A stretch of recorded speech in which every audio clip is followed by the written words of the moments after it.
Eu sou conferencista, eu sou professor, sempre professor, vocês vão ver já vou botar uma pilha de livros, material aqui. E o que eu queria é fazer uma conversa dividida em duas partes. A primeira parte eu estou chamando de surpresas. Surpresas, vou já dizer por quê. E a segunda é em que eu vou ler um documento, eu acho que é muito oportuno para o momento de agora, que eu chamei Podemos Acreditar? Ponto de interrogação. Podemos acreditar? Ponto de exclamação. Vocês vão me permitir, porque, como todo professor, eu vou tirar meu material agora.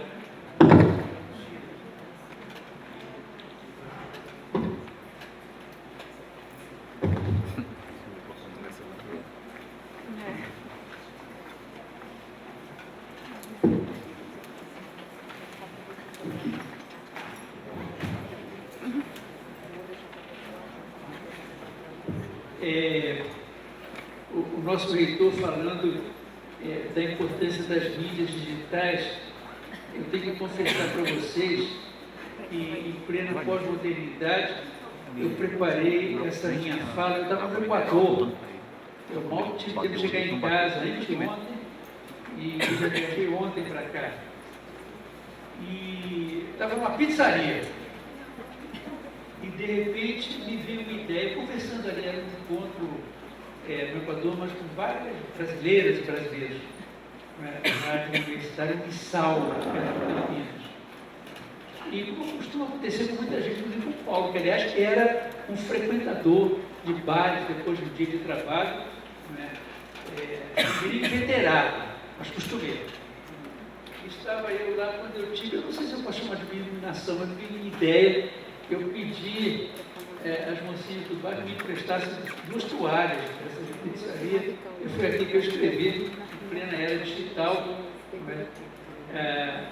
da pedagogia do oprimido, da pedagogia da esperança. E a ideia que me veio é a seguinte: eu disse, bom, eu estou indo a um encontro centrado na pedagogia do oprimido. Imagino que outras pessoas, a querida Eliette, Santiago, vão tecer comentários profundos a respeito desse livro, do qual eu já escrevi várias coisas também. Então, o que eu quis fazer foi a pequena iluminação de Deus, é o seguinte: eu vou contar alguns segredos de pedagogia do oprimido. Segredos que pouquíssima gente conhece. Pouquíssima gente conhece. Eu acho que faria muito sentido, inclusive, para contextualizar para vocês, não é? Porque nós falamos assim, bom, então Paulo Freire publicou Pedagogia do Oprimido. Mas não, antes do Pedagogia do Oprimido ser, antes e depois dele ser publicado, uma série de acontecimentos, inclusive em plena ditadura, muito significativos e totalmente esquecidos. Totalmente esquecidos. Acho que só quem lembra é o Osmar Falho, 85 anos, eu chamo a memória viva da educação popular no Brasil. Eu queria começar por fazer uma reconstituição que já foi falada, inclusive em alguns momentos aqui, não é? A respeito do contexto em que tudo aconteceu. A experiência de Paulo aqui nessa universidade, com a primeira equipe dele, Paulo Freire, Gilmar Muniz de Brito, Aurelice Cardoso e Jarbas Maciel, que aliás publicaram, não é, nos Estudos Universitários 4, número 4, né, os primeiros artigos sobre as ideias de Paulo Freire. Outra coisa que pouca gente sabe, naquele momento, Paulo não havia criado um método de alfabetização que se tornou conhecido no mundo inteiro. Eu tenho 2 livros sobre o método Paulo Freire, pelo método. Mas se vocês forem a Estudos Universitários número 4, aliás, quem escreve sobre isso não é o Paulo, é o Gilmar Muniz de Brito, não é? A proposta esquecida, inclusive internacionalmente, a gente anda por aí, é muito difícil alguém se ler, era de um sistema Paulo Freire de educação popular. Um sistema Paulo Freire que tinha, eles vão falar em etapas. A primeira etapa, alfabetização de crianças, depois alfabetização de jovens e adultos, depois o chamado curso rápido supletivo, curso supletivo rápido. E pasmem vocês, uma proposta começou a ser posta no papel em 61 e que previa na antepenúltima etapa, ainda tinha mais 2 acima, uma universidade popular. Uma universidade popular. Hoje tinha um Centro de Estudos Populares e um Instituto Internacional de Estudos Operários. Eram 7 andares. Eu escrevi, inclusive, um artigo sobre isso, chamado Paulo Freire, Educação, Cultura e Universidade. Posso compartilhar aí com alguém que tem interesse.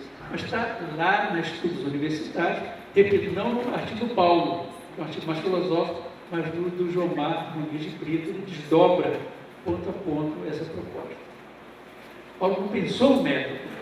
O método era uma pequenina parte de todo um sistema Paulo Freire de educação.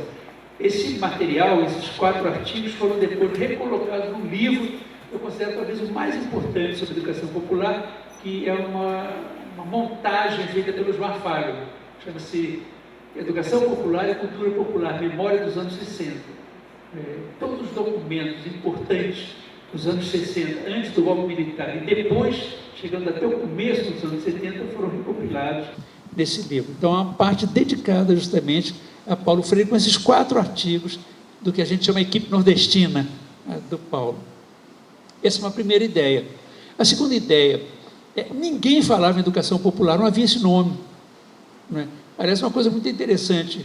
O Oscar Hara, que acabou de defender depois de 30 anos, ele levou 30 anos, deve ser a tese de doutorado mais demorada do mundo. Não é? Ele acabou, acho que é esse ano. Ele lançou uma pergunta para mim e eu esparramei por vários companheiros e companheiras do Brasil e da América Latina, porque de repente descobri que eu não sabia onde educação popular aparece pela primeira vez. Por exemplo, não aparece em nenhum livro do Paulo Freire. Paulo Freire nunca falou em educação popular. Educação conscientizadora, problematizadora, libertadora, liberadora, emancipadora e as pedagogias de Paulo. Pedagogia do oprimido, pedagogia da esperança, pedagogia da indignação, pedagogia da autonomia. E é curioso que o Oscar Hara vai descobrir que pela primeira vez o nome Educação Popular aparece, era um livro meu, Educação Popular e Processo de Conscientização, né, que saiu clandestinamente na Argentina, e depois do golpe militar saiu no México e acabou sendo publicado na Espanha, não é? E sai inclusive no nome de Júlio Barreiro, que era um companheiro uruguaio, um pastor presbiteriano, não é? E concluindo que seria muito perigoso sair meu nome em plena ditadura. Então, meu primeiro livro sobre educação popular é um livro clandestino, que é seu o nome desse companheiro Júlio Barreiro, já falecido.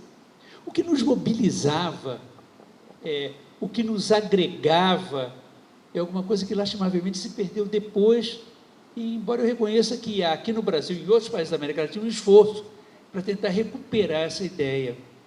O que nos mobilizava era a cultura popular. Nós pertencíamos a movimentos de cultura popular.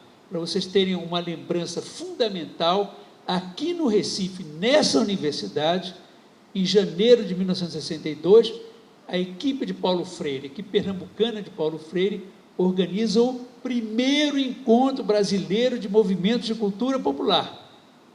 Não é? Nós festejamos, inclusive, em 2012, né, os 50 anos desse evento essencial. Eu tenho até a impressão que aqui em Pernambuco alguém fez um livro sobre, exatamente, sobre os movimentos de cultura popular. E o que era isso? Eram movimentos, em grande parte, não universitários, mas estudantis, de grêmios estudantis das UES, né, as uniões estaduais de estudantes, e da UNE, foi inclusive incendiada, não é? No seguinte dia do golpe militar. Essas entidades estudantis, às vezes apoiadas aqui e ali pela própria universidade, inclusive por serviços de extensão nascentes naquele tempo, não é? Se congregavam em centros populares de cultura, os CPCs, não é? Que lançavam música, poesia, teatro. Augusto Boal, não é?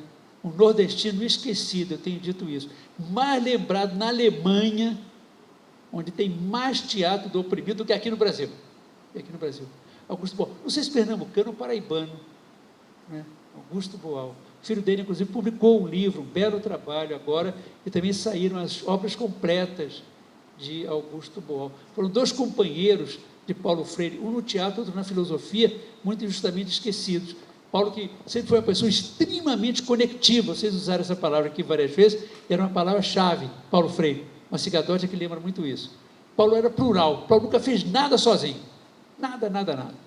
todos os trabalhos dele aqui durante o exílio, primeiro no Chile, depois uma rápida passagem em Bolívia e Estados Unidos, depois um longo tempo no Conselho Mundial de Igrejas, trabalhando com equipes. Havia até uma equipe que foi criada lá no exílio, chamada IDAC, o Cláudio Secom, a Rosisca Darcy de Oliveira, o marido dela, Miguel Darcy de Oliveira, o Marcos Arruda, querido companheiro meu. Quando ele voltou ao Brasil, se liga à equipe que depois veio a formar o Instituto Paulo Freire, Moacir Gadotti, várias outras pessoas. Até uma história muito bonita e muito conhecida, acho que nunca foi posto por escrito. Gadotti comentava, Paulo já velho, viajando pouco, problema de labirintite que ele tinha, depois do coração que o levou, e uma pequena equipe, coordenada pelo Gadotti, eu inclusive não estava fazendo parte dela, resolveu criar o Instituto Paulo Freire. E foram ao Paulo, que era professor naquele tempo na PUC de São Paulo e lá na Unicamp, onde trabalhávamos juntos. E propuseram ao Paulo, queremos criar um instituto com seu nome, Instituto Paulo Freire. E o Paulo deu essa resposta: se for para me repetir, não vale a pena. Se for para me superar, podem criar. E existe lá na Rua Cerro Corá, 550, até hoje, o Instituto Paulo Freire, onde Paulo, inclusive, tem até hoje a sala dele, com a mesinha dele pintada de branco e estante com os livros dele, 2 dias antes de nos deixar. 2 dias antes.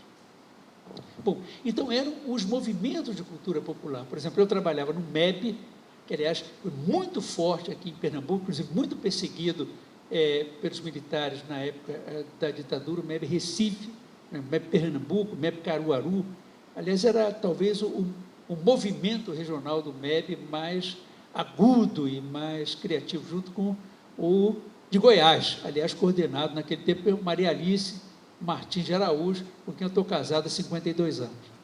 Fui fazer uma supervisão lá e acabou dando casamento. Então, para que vocês tenham uma ideia, a proposta de alfabetização de Paulo vai ser realizada aqui no Dona Olegarinha e lá em Angicos, inclusive também houve uma comemoração lá em Angicos, acho que até a própria Dilma foi lá em 2013, Toda essa atividade era uma pequenina fração dos movimentos de cultura popular. Uma das conversas mais típicas no meu tempo de universitário, quando um rapaz e uma moça se encontravam, era: o que você estuda? Eu faço direito, você engenharia. E você está lidando com o quê? Está mexendo com o quê? Eu estou lidando com cultura popular. Em que área? Eu estou mexendo com teatro popular, arquitetura popular, medicina popular e até o que depois veio a ser educação popular. Vamos já continuar com as nossas memórias. Bom, logo depois da experiência aqui, no Serviço de Extensão Cultural, com essa primeira equipe, Paulo é convidado por Paulo de Tarso, então ministro da Educação, para criar e deflagrar no Brasil uma grande campanha de alfabetização, cujo modelo era Cuba, o modelo que nós tínhamos, e era para ser uma experiência impactante. Milhares de estudantes universitários envolvidos, o país inteiro, caravanas de cultura para alfabetização. Tem até um detalhe muito curioso: quando houve o golpe militar, a Sandra Cavalcante foi para a televisão, me lembro disso, denunciar a experiência comunista coordenada pelo professor Paulo Freire. E a prova está aqui. Aí ela exibia um projetor polonês. E a história verdadeira é o seguinte: o método Paulo Freire começava com as famosas fichas de cultura, as 13 fichas, inclusive, ilustradas por um pernambucano, Bernard, e eram projetadas, mas em grande parte do Brasil, onde isso é feito, não tinha eletricidade. Então buscou-se um projetor a querosene. Havia um americano, muito caro, mas alguém conseguiu encontrar, naquele tempo não tinha internet, um projetor polonês. Eu até me emocionei, porque eu não encontro, não sei onde, aqui no Brasil, alguém tinha ainda, como uma relíquia, um desses pequenos projetores poloneses. Foram encomendados, chegaram aos montes, devem ter apodrecido lá no Ministério da Educação. Muito bem, Paulo preso, uma semana, um pouco mais, depois exilado com a família, inclusive com um sofrimento muito grande, porque foi muito depressa, não é? E ele vai para o Chile como alternativa, inclusive com o outro companheiro filósofo dele, Hernani Maria Fiore, do Rio Grande do Sul, não é? E o Tiago de Mello, grande poeta, que aliás tem um belo poema, Canções do Fonema de Alegria, não é? Um poema sobre o método Paulo Freire de alfabetização. Eu tenho a cópia aí em algum lugar. Ele vai para o Chile e provavelmente ele já tinha começado a escrever o Pedagogia do Oprimido aqui no Brasil. Ele vai para o Chile e ele é acolhido por um senhor que está vivo ainda e a quem ele deve muito, chamado Jacques Chanchol, que apesar do nome francês era chileno e coordenava um trabalho de cooperativas camponesas, isso evidentemente antes do golpe do Pinochet, não é? Paulo trabalha com ele, daí porque ele escreve o Comunicação ou Extensão, porque ele está trabalhando, não é, numa experiência de comunicação rural no Chile, uma experiência chamada ICIRA, não vou saber traduzir. Mas ele sai do Chile, inclusive antes do golpe de Pinochet, ainda bem, passa rapidamente pela Bolívia, vai para os Estados Unidos, onde Pedagogia do Oprimido é publicado. Consta até, engraçado que nunca se apurou, certo? Talvez tenha saído primeiro em inglês, depois em espanhol e depois em português. Não é? E Paulo Freire escreve o Pedagogia do Oprimido, pasmem vocês, usuários de modernidades internéticas. Ele escreve inteirinho à mão, escreve à mão. Não é? Inclusive, não sei se vocês sabem, o Instituto Paulo Freire, depois de uma gestão com Jacques Chanchol, editou há uns 3 ou 4 anos esse livro aqui, Pedagogia do Oprimido, o manuscrito. É uma edição facsímile, não é? Do Pedagogia do Oprimido. Eu não sei se essa universidade tem. Então tá bom, porque eu ia dar o meu, já não preciso. Paulo Freire escreve à mão e não termina no Chile, ele provavelmente terminou nos Estados Unidos, e ele envia num pacote, não é, uma cópia, eu não sei que tipo de cópia que ele tem, porque naquele tempo não tinha xerox, não é, para o Jacques Chanchol.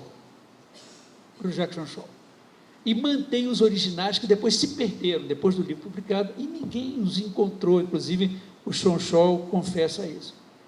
E há uns 4 anos atrás, uma equipe do Instituto Paulo Freire, não é, se tocou para o fato de que havia uma cópia do manuscrito de Paulo, e o Adriano foi ao Chile, a Santiago, com o Jacques Chanchol, velhinho já, e estava lá o manuscrito. Ele fez questão de devolver ao Brasil.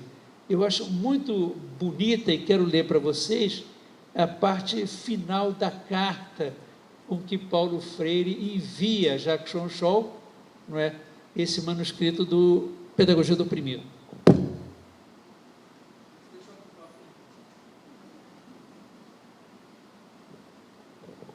No trecho final da carta, Paulo diz o seguinte: faz este mês exatamente 4 anos que cheguei a Chile. Deixava a Elsa, deixava os filhos nossos, deixava uma velhinha atônita ante o que lhe parecia impossível compreender. Deixava o Recife, seus rios, suas pontes, suas ruas de nomes gostosos, Saudade, União, 7 Pecados, Rua das Crioulas, do Chora Menino, Rua da Amizade, do Sol, da Aurora. Deixava o mar de água morna, as praias largas, os coqueiros. Deixava os pregões, doce de banana e goiaba. Deixava o cheiro da terra e das gentes do trópico. Deixava os amigos, as vozes conhecidas.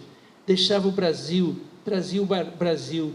Chegava sofrendo a ruptura entre o meu projeto e o projeto do meu país.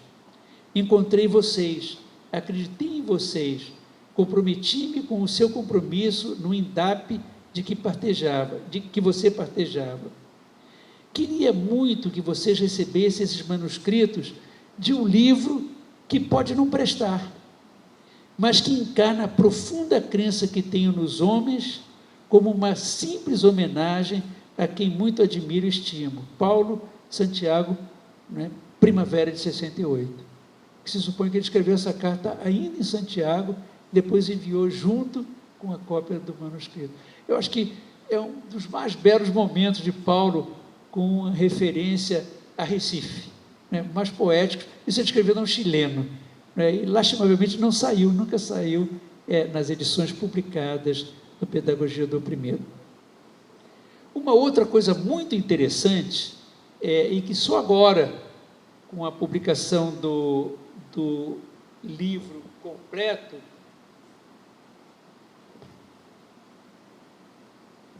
deixa eu achar aqui, eu tenho o original, é isso aqui, numa página, digamos assim, no terço final do Pedagogia do Oprimido, Paulo faz 2 desenhos, que nunca saíram publicados, em qualquer edição, não sei porquê, porque no texto dele são 2 desenhos muito importantes. Eu até fiz umas cópias que podem circular entre vocês. Teoria da ação opressora é o desenho de lá, e aqui, teoria da ação revolucionária, intersubjetividades. Reparem vocês com as setas para lá e para cá, e aqui para baixo. Hoje em dia a gente fala tanto em transdisciplinaridade, etc. e tal. Eis aqui um esquema profundamente transdisciplinar, né, de Paulo Freire. Eu xeroquei, eu fiz várias cópias em xerox. Um outro dado também muito desconhecido, eu mesmo havia esquecido, e foi Osmar quem me lembrou, né, e o Peixoto, que também é mais ou menos contemporâneo de todo esse período. O Pedagogia do Oprimido foi lido e foi dialogado antes de sair como livro, né? Ele nos chegava, eu não sei como, inclusive perguntei a algumas pessoas, ninguém soube dizer qual era o processo, não é, de chegada, mas capítulos do Pedagogia do Oprimido eram mimeografados, eu não me lembro se no Chile, Bolívia certamente não, porque a passagem foi rápida aos Estados Unidos, e eram clandestinamente enviados ao Brasil, e nós líamos, inclusive ainda sem saber que aquilo eram capítulos de um livro que se chamaria Pedagogia do Oprimido. Naquele tempo, anterior à internet, não é, em que a gente anoitecia, amanhecia lendo, estudando, me lembro, nós cristãos, eu sou do movimento de educação de base, o movimento da igreja, fui contemporâneo de Leonardo Boff, Betinho, Frei Beto, na Juventude Universitária Católica, e lemos o Capital, lemos Marx, lemos Lenine, lemos Teilhard de Chardin, lemos Emmanuel Mounier. Naquele tempo se lia, né? se lia muito. Eu acho que a gente lia sem parar, né? E isso fora as leituras universitárias. Havia um afã, eu nunca mais esqueci a fecundidade desse tempo. Inclusive, tinha muito a ver com Paulo, que, aliás, tem um livro chamado A Importância do Ato de Ler. Não é? Nós líamos sofregamente, né? Felizes tempos pré-internéticos, né? Aliás, eu sou um leitor inveterado até hoje. E o mais interessante é que o Pedagogia do Oprimido, antes de sair como livro, ele é também publicado, não nesse aqui, não é? Esse aqui está publicando capítulos desse meu livrinho Educação Popular e Processo de Conscientização. Havia, nesses anos 60, um movimento ecumênico chamado ISAL, Igreja e Sociedade em Latinoamérica, Igreja e Sociedade na América Latina para nós. Não sei por que não tem uma pessoa fazendo tese de doutorado ou dissertação de mestrado e que não tenha descoberto. Acho que no Uruguai tem alguém fazendo, né, uma tese sobre o ISAL, sobre esse movimento importantíssimo, que, inclusive, para vocês terem uma ideia, ele publica aqui, nesse mesmo número, né, uma longa entrevista com Paulo Freire, uma das primeiras entrevistas de Paulo, e logo depois os anais do primeiro encontro latino-americano de cristãos pelo socialismo. Está aqui, ó, é o último artigo. Essas são as histórias não sabidas, são as histórias mais importantes de todo aquele período, né, e pouco sabidas, né? Toda a frente ampla entre o PCBão, como nós chamamos, o Partido Comunista Brasileiro, e a Juventude Universitária Católica. O famoso manifesto do diretório acadêmico da Universidade Católica, que deu discussão até na França, e deu uma grande polêmica, inclusive no meio cristão, no meio católico, aqui no Brasil. E o interessante é que essa mesma revista que era publicada no Uruguai, não é? Cristianismo e Sociedade, publica num suplemento aí dedicado apenas a Paulo Freire, não é?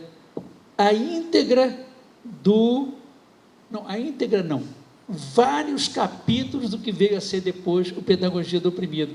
Então é muito interessante saber que Pedagogia do Oprimido, antes de ser um livro, sai quase na íntegra, talvez tenham faltado 2 capítulos mais finais, num suplemento em espanhol de Cristianismo e Sociedade, e aí se propaga pela América Latina, antes ainda de ser o livro que foi. Eu estou procurando aqui no meio do meu papelório, onde é que eu coloquei? Está aqui, está aqui. Eu escrevi até um pequenino artigo, não é? Que eu só mandei para os amigos, a Pedagogia do Oprimido, antes da Pedagogia do Oprimido. E para vocês terem uma ideia, eles dizem aqui, inclusive, olha, o material que apresentamos nas páginas que seguem é de caráter provisório e complementário. Os leitores advertirão que se trata nada mais de apontamentos que os autores dos respectivos trabalhos, assim como as entidades que autorizaram a publicação dos mesmos, se reservam todos os direitos de sua redação e de sua publicação definitiva. Este documento é para uso interno, em termos absolutos, não podendo ser reproduzido nem sequer em parte, sem expressa autorização dos autores, ou seja, do autor Paulo Freire. E, inclusive, vinha uma tarja no original, eu tenho ele, inclusive, mas não encontrei lá em casa, dizendo edição não comercial, material para uso interno. E quais são os capítulos do que veio a ser Pedagogia do Oprimido? Paulo Freire, alfabetização de adultos, crítica de sua visão ingênua, compreensão de sua visão crítica. Paulo Freire, a concepção bancária da educação e da desumanização, a concepção problematizadora da educação e a humanização. Paulo Freire, investigação e metodologia da investigação do tema gerador. Paulo Freire, a propósito do tema gerador do universo temático. Paulo Freire, relação bibliográfica, considerações críticas em torno do ato de estudar. E depois 2 artigos do José Luiz Fiore, aliás, um do José Luiz e outro do pai Hernani Maria Fiore. Eu estou trazendo esses segredos para vocês, muito pouco conhecidos, muito pouco divulgados. Não sei se alguém daqui tinha conhecimento de todas essas peripécias, ao redor do Pedagogia do Oprimido. Todo mundo tem ideia de que Paulo escreveu Pedagogia do Oprimido, provavelmente a máquina de escrever, ele nunca se deu bem com computador, que veio aparecer muito depois, e que um dia foi publicado, com essa dúvida, primeiro em inglês, depois em espanhol, depois em português, como? E, no entretanto, Pedagogia do Oprimido foi material de leitura e estudo, de militantes, sobretudo cristãos, que aí tem outro dado muito curioso, Paulo nunca se apresentou nem como marxista, nem como cristão. Inclusive, aqui nessa entrevista é muito interessante que a pessoa pergunta de cara, Paulo, você se considera marxista? E Paulo dá uma resposta, aliás, bem típica de Paulo Freire. Diz, olha, se ser marxista significa lutar pela criação de uma sociedade igualitária, justa, inclusiva, e a partir de um trabalho do povo, bom, você pode dizer que eu sou marxista. Paulo, e cristão? Paulo responde da mesma maneira. Bom, se for cristão, significa, em nome de Jesus Cristo, lutar, por uma pedagogia, por uma educação libertadora, por uma sociedade mais justa. pode-se dizer que eu sou cristão. Pode-se dizer. E, aliás, foi interessante que, durante toda a vida, Paulo, que tinha pai espírita e mãe católica, nunca se assumiu nem como cristão, nem como marxista. Mas, naquele tempo, havia uma união, como a gente chamava de frente ampla, muito estreita entre os companheiros comunistas. Eu tinha vários colegas na minha universidade e companheiros de militância cristã. Mas havia uma diferença em termos de uma pedagogia junto ao povo que nos separava. E Paulo Freire é um marco, ele é um ser central numa das posições. Para os companheiros marxistas, da UNE, da ZUEEG, toda a mobilização que a gente chamava MU, Movimento Universitário, havia uma ciência pronta, que era materialismo histórico, materialismo dialético, e havia um educador que era o partido.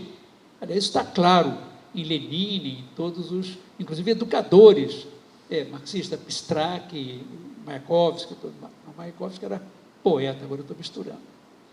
Enquanto que para Paulo Freire, tanto ciência quanto educação conscientizadora partem do imprevisto, ou seja, partem de uma atividade dialógica, daí a ideia de que ninguém educa ninguém, e os marxistas não conseguiam assimilar. Nós nos ensinamos mutuamente, nos educamos mediatizados pelo mundo, a frase mais conhecida de Paulo Freire. Ou seja, a educação conscientizadora de Paulo Freire não poderia ter, digamos assim, princípios nem fins pré-estabelecidos, porque era alguma coisa que se construía ao longo do seu próprio processo. Aliás, isso é a ideia nuclear da pedagogia do oprimido e de tudo mais que Paulo escreveu. Aliás, é alguma diferença que permanece até hoje. Por exemplo, os companheiros do MST, agora, entre esses últimos anos, Gaudêncio Frigoto, Demerval Saviani, depois as pessoas que trabalham diretamente com o setor de educação, que é muito importante no SD, criaram uma educação do campo. Inclusive foi chancelada no governo, não sei se Lula ou Dilma, depois de um grande congresso em Lusiânia, entre Brasília e Goiás, como uma proposta da educação do MST. E, inclusive, lançaram, recomendo até um dicionário de educação do campo, pela editora Expressão Popular, e dá para sentir uma conotação marxista muito clara. Aliás, eu acho que muito coerente do ponto de vista do próprio MST. É interessante como é que, desde os tempos de Paulo, desde o começo, não me lembro aqui em Pernambuco se seria assim, eu sei que da equipe de Paulo, não sei se o Jomar ou o Jarbas eram profundamente cristãos. É o único que, no seu artigo, na Estudos Universitários número 4, faz uma declaração de fé cristã que nem nós da JUC do MEG usaríamos fazer, chamando Jesus Cristo de o maior comunicador da história. O maior comunicador da história. Histórias, acontecimentos subterrâneos. Eu me lembro que em 1966, eu me casei, fui para o México estudar educação de adultos num centro da Unesco chamado CREFAL. E me lembro que no dia 8 de setembro, pouca gente sabe, mas é o Dia Internacional da Alfabetização, como acontecia todos os anos, houve uma cerimônia, afinal, que ele era um centro da Unesco, dedicado principalmente à alfabetização.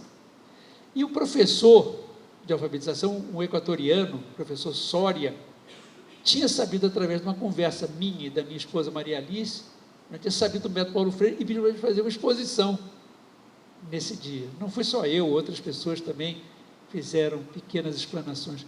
E eu me lembro de eu desenhando no quadro negro, bicicleta, bacaclata, beciclete, biciclite, desdobrando palavra geradora e ensinando para as pessoas lá como é que funcionava a mecânica do método Paulo Freire. Você se lembra, inclusive, de um momento muito bonito que Paulo coloca, em mais de um trabalho dele, da surpresa que ele teve numa experiência de alfabetização, creio que aqui em Pernambuco, ou na Paraíba, em que a palavra desdobrada era tijolo, né? E os hispano-americanos traduzem por adobe. Então, tajá, tegé, tijili, tojoló, tujulu, não é? E a grande emoção de Paulo Freire foi quando um dos alfabetizandos no camponês, não é, se levantou e circulou, porque era assim, eles circulavam e iam puxando, ligando um fonema ao outro. E ligou, tu já lê. Tu já lê. Paulo diz que ele ficou muito, muito emocionado. Então, primeira parte da minha fala, queria trazer para vocês, não sei se fez muito sentido, mas vendo a programação, eu pensei, bom, várias outras pessoas vão falar sobre coisas profundas a respeito do método Paulo Freire. Eu mesmo escrevi recentemente, mala de professor, um livrinho sobre Paulo, aliás, tem vários, Paulo Freire, uma vida entre aprender e ensinar. Eu vou deixar aqui, o Lúcio vai dar o destino, inclusive tem uma parte longa sobre o método Paulo Freire. É curioso que alguns desses pequenos segredos, né, podem parecer triviais agora, mas se vocês imaginarem em tempos de ditaduras sequentes, não é? Brasil, Argentina, Uruguai, Chile, não é? E terríveis, principalmente na Argentina. Para vocês terem uma ideia, há pouco eu estava na Universidade de Buenos Aires, um auditório como esse, só que com os lados forrados de madeira, como ali. Com 364 retratos de moças e rapazes.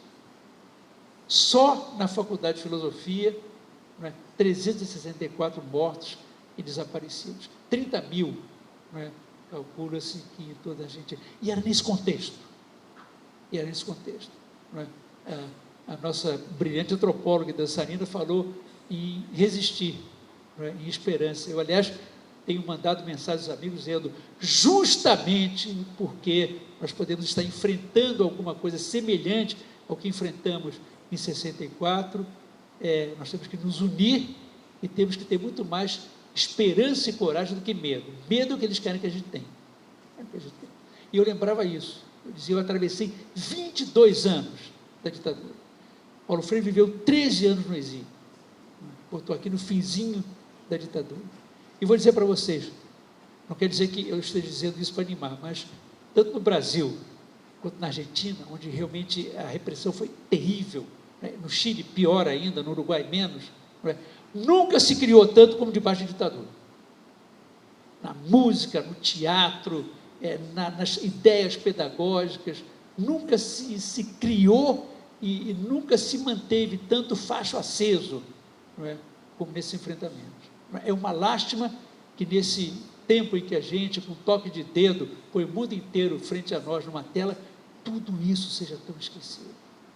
Tudo que se viveu, tudo se criou. Quem leu Hernani Maria Fiore? Quem conhece o Teatro do Oprimido? Basta tocar uma tecla e ele aparece, mas não se toca. Tudo isso está esquecido. Inclusive eu estava lá no Equador e estava lembrando lá para os equatorianos, 1968, eu já tinha retornado ao Brasil, 69, eu me filio a um projeto de ISAL, não é? Que era o quê? Era levar aos países sem ditadura na América Latina aquilo que nos era proibido. Me lembro da gente arrancando folhas, isso foi em 69, 70, 71, 72, a capa do Pedagogia do Oprimido, botando uma capa de romance, enfiando no fundo da mochila, por causa do medo das revistas. Você podia ser preso, né, por estar com Pedagogia do Oprimido na mão. Me lembro já, avançada a ditadura, o MEC nos convidou, vários educadores, a um grande encontro. E foi um dos encontros mais terríveis da minha vida. Eu me lembro que eu combinei com o Osmar Fábio se a gente ia ou não, se não seria o truque dele. Resolvemos ir. Fomos recebidos por uma coronela ou generala, uma mulher terrível, uma educadora. E eu me lembro que no meio da reunião, uma reunião em volta da mesa, eram poucas pessoas, eu ousei falar, porque de acordo com as ideias do professor Paulo Freire, a mulher deu um soco na mesa, literalmente. Ele disse, professor, o senhor não pronuncia esse nome aqui no MEC. Não pronuncia esse nome aqui no MEC. Isso nós vivemos, espero que não venhamos a viver. Bom, terminou a primeira parte. Eu tenho tempo ainda? Como é que está? O Lúcio me falou em 1 hora, eu disse, olha, eu sou do tempo de Paulo Freire. A conferência era 3 horas, 1h30 de fala, 1h30 de perguntas e tal. Eu trouxe aqui e queria ler para vocês, só que está uma confusão meu material. Eu trouxe aqui, também vou deixar com vocês, eu intitulei uma Noite em Buenos Aires. Nós estávamos, aí já 85, já depois da volta à democracia relativa aqui no Brasil, né? Nós fomos, Paulo e eu, 2 vezes à Argentina, fomos em janeiro para preparar a participação justamente do ISAL na grande conferência internacional de educação de adultos, em julho, em Buenos Aires, já também pós-ditadura. E Paulo foi convidado e proferiu uma palestra no Teatro San Martín para umas 3.000 pessoas. Foi um momento emocionante mesmo. Eu estava na mesa, inclusive, ao lado dele, e eu trouxe aqui, inclusive, em espanhol, não é? A conversa de Paulo Freire, a fala dele, em que ele faz uma espécie de decálogo do que seria o ver dele, o professor crítico, o bom professor crítico. É um documento que andou desaparecido, não é? E apareceu mais tarde, e é muito importante. Começa falando em tangos, e a saudade da Argentina. Tem tempo ainda para... Como é que está, Lúcio? Até agora foram segredos dos anos 60. Podemos acreditar? Paulo Freire, também uma passagem muito pouco lembrada. Eu me sinto absolutamente em paz ao entender que o esfacelamento do chamado socialismo realista, de um lado, que foi socialismo mesmo que se revelou inviável, mas de outro, que o capitalismo se afirmou definitivamente na sua excelência. Mas que excelência é essa que consegue conviver com mais de 1 bilhão de habitantes do mundo em desenvolvimento que vivem na pobreza, para não se falar na miséria? Para não falar também na quase indiferença com que convive com bolsões de pobreza e bolsos de miséria no seu próprio corpo, o desenvolvido. Que excelência é essa do capitalismo que dorme em paz com a presença de um sem número de homens e mulheres cujo lar é a rua, e deles e delas ainda se diz que é culpa deles próprios na rua estarem. Que excelência é essa que pouco ou quase nada luta contra as discriminações de sexo, de classe, de raça, como se negar o diferente, humilhá-lo, ofendê-lo, menosprezá-lo, explorá-lo, fosse um direito dos indivíduos, ou das classes, ou das raças, ou de um sexo em posição de poder sobre o outro. Que excelência é essa de crianças que chegam ao mundo e não ficam quando ficam, partem cedo ainda crianças, e se mais resistentes conseguem sobreviver, logo do mundo se despedem. Uma passagem quase desconhecida do Paulo, não é? Que foi um documento elaborado justamente para o dia de ontem, para uma fala que ele fez no Dia da Consciência Negra.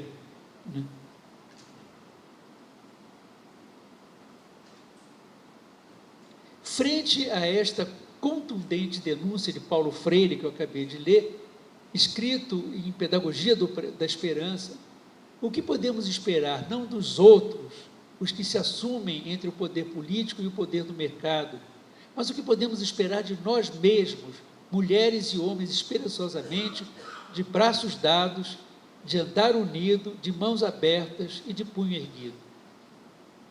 Podemos acreditar, com os diversos inspiradores dos novos modelos de pensamento, que a razão de ser do pensamento da ciência não é mais como uma prioridade o criar, através de experiências de alta competência e especialização, conhecimentos e saberes tão especiais e complexos que se distanciem do ideal de lograrem amplas aberturas para estabelecer redes de interlocução com círculos de pessoas cada vez mais amplos e ativamente criativos.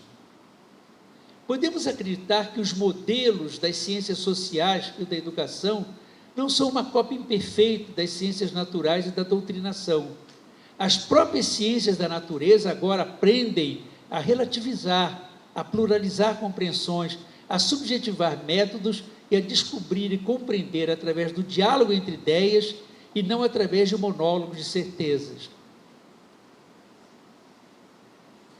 Podemos acreditar que a finalidade do conhecimento, principalmente aquele que sai de nossas universidades, é principalmente a de produzir respostas às verdadeiras necessidades humanas. Podemos lembrar a ideia seminal de Bertolt Brecht: a finalidade da ciência é aliviar a miséria da condição humana. Mas isso não significa que a ciência deva ser originalmente utilitária. Se existe uma utilidade fundamental da ciência, ela está na criação e na ampliação da compreensão humana a respeito dos e das integrações entre os mistérios da própria pessoa, do mundo em que ela vive, da vida em que ela e outros seres da vida se realizam e de totalizações diferenciadas em que tudo isto existe e aqui converge sem perder dimensões e identidades. Entre a pedagogia do oprimido e a pedagogia da esperança, podemos acreditar que mais do que nunca, a prática de uma educação humanista não deve ser apenas solidariamente dialógica. Em termos freirianos, ela deve ser dialogicamente dialética e dialeticamente insurgente, decolonizadora, emancipadora, conscientizadora, libertadora. Não apenas como um diálogo, mas como uma troca lúcida e crítica a respeito da realidade em que vivemos. Ela deve formar pessoas conscientes cooperativas e não indivíduos competentes competitivos, através de um pensar que conduz a uma ação reflexiva. Ela própria, o pensamento tornado atividade coletiva e subversivamente competente. Que trate de transformar em direção ao mais humano a vida, a sociedade e o mundo.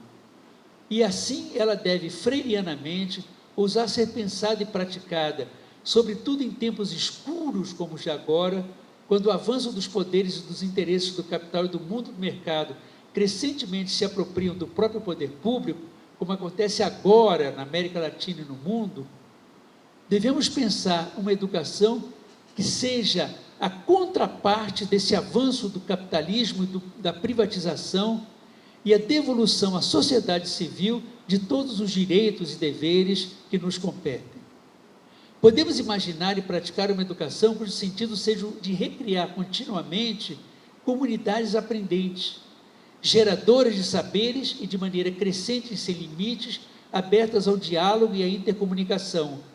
A educação não gera habilidades, ela cria conectividades. E ao criar conectividades, ela leva o educando a saltar da mera informação ao conhecimento, e do conhecimento à consciência, e claro, da consciência à ação transformadora. Só é humano o que é imprevisível, e toda educação que humaniza trabalha sobre as suas incertezas, a respeito não tanto dos seus princípios, mas do destino daqueles a quem educa. Considerada uma prática social destinada a gerar interações e integrações de criações do saber, através de aprendizagens, onde o diálogo livre e solidário é a origem e o destino do que se vive e do que se aprende. A educação deve começar por tornar os educandos progressivamente coautores dos fundamentos dos processos pedagógicos e da construção das finalidades do próprio acontecer do aprender. Como uma presente freirianamente atenta, ativa e esperançosa atividade, podemos ousar pensar que o trabalho de quem educa deve objetivar ser um passo a mais no caminho da plenitude da realização humana. Deve ser uma forma de compreensão mais alargada, mais profunda a respeito de algo não conhecido, imperfeitamente conhecido, ou passível de ser, através de uma fração de conhecimento confiável e dialogável, integrado a um todo de compreensão mais fecundo como conhecimento integrado a respeito de, e também como possibilidade de realização do conhecimento como um projeto de transformação de pessoas e sociedades em algo melhor. Todo bom saber transforma o que há no que pode haver. Todo conhecimento de qualquer ciência voltado ao alargamento do diálogo e à criação de estruturas sociais e de processos interativos, econômicos, políticos, científicos, tecnológicos, ou o que seja, devem ser sempre mais humanizadores e devem integrar, de algum modo, sujeitos e objetos em um projeto de mudança em direção ao bem, ao belo e ao verdadeiro. Eu queria terminar com uma frase também, com uma citação de Paulo Freire, também pouco conhecida, em que ele diz o seguinte: os profetas são aqueles ou aquelas que se molham de tal forma nas águas de sua cultura e da sua história, da cultura e da história do seu povo, dos dominados de seu povo, que conhecem o seu aqui e o seu agora, e por isso podem prever o amanhã que eles, mais do que adivinham, realizam. Eu diria aos educadores e às educadoras: ai daqueles e daquelas que pararem com a sua capacidade de sonhar, de inventar, a sua coragem de denunciar e denunciar. Ai daqueles que, em lugar de visitar de vez em quando o amanhã, o futuro, pelo profundo engajamento com o hoje, com o aqui e o agora, se atrelam a um passado de exploração e de rotina. Paulo Freire, obrigado, gente.